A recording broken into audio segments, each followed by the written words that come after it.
तो बड़ी खबर आपको बता दें, एल्डरमैन नियुक्ति मामले में सुप्रीम कोर्ट का फैसला। इस वक्त की बड़ी खबर आपको बता रहे हैं, सीधे नियुक्त कर सकते हैं एलजी। इस वक्त की बड़ी खबर आपको बता दें, एमसीडी में 10 पार्षद नियुक्त कर सकते हैं एलजी। तो बड़ा फैसला आया है कि एमसीडी में 10 पार्षद नियुक्त कर सकते हैं। दिल्ली सरकार की सहमति जरूरी नहीं, सुप्रीम कोर्ट की तरफ से ये बड़ा फैसला आया है।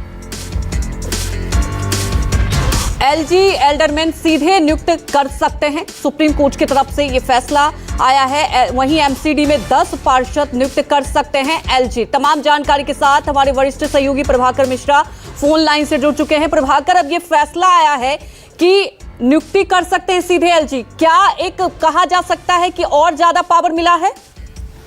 नहीं, इसको ऐसे समझिए कि आम आदमी पार्टी के लिए बहुत बड़ा ये सेटबैक है, क्योंकि अब इस बात को ऐसे ही समझिए कि सुप्रीम कोर्ट में जब सुनवाई चल रही थी तो खुद सुप्रीम कोर्ट की तरफ से टिप्पणी आई थी कि अगर 10 पार्षदों को मनोनीत करने का अधिकार केवल एलजी को मिल जाता है और एलजी बिना सरकार की परामर्श के अगर वो नियुक्ति कर सकते हैं, जिसे हम एल्डरमैन कहा जाता है, तो ऐसे में जो एमसीडी का जो सदन है वो अस्थिर हो सकता है। एलजी ऐसा कर सकते हैं और ये बात किसी से छुपी हुई नहीं है कि दिल्ली में एलजी और दिल्ली सरकार के संबंध कैसा रहा है।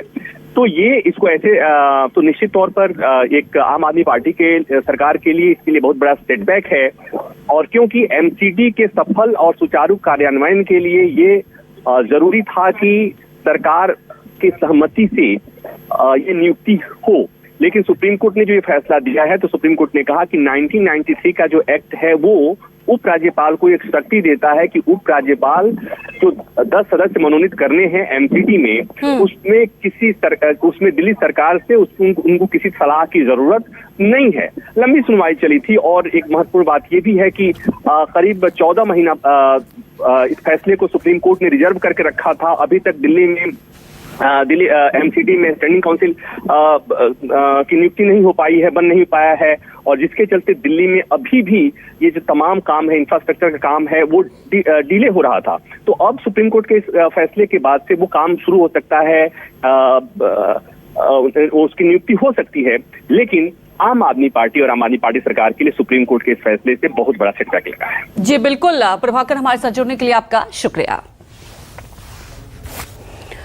तो आपको बता दें, सुप्रीम कोर्ट की तरफ से फैसला आया है, दिल्ली सरकार की सहमति जरूरी नहीं, सुप्रीम कोर्ट की तरफ से फैसला है। कहा जा सकता है कि एक कहीं ना कहीं बड़ा झटका जरूर लगा है दिल्ली सरकार को। एल्डरमैन नियुक्ति मामले में सुप्रीम कोर्ट का ये बड़ा फैसला आया है कि एलजी एल्डरमैन सीधे नियुक्त कर सकते हैं, एमसीडी में 10 पार्षद नियुक्त कर सकते हैं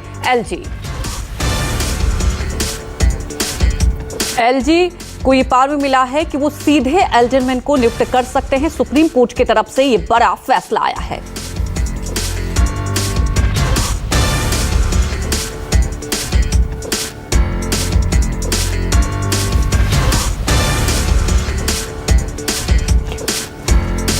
दिल्ली सरकार की सहमति जरूरी नहीं, सुप्रीम कोर्ट की तरफ से कहा गया है कि इसमें दिल्ली सरकार की देखिए सहमति जरूरी नहीं, क्योंकि दिल्ली सरकार को कहा जा सकता है कि लगातार इसे लेकर आप देख रहे सकते थे सियासत भी हो रही है और अब इसे लेकर एक बड़ा झटका जरूर लगा है।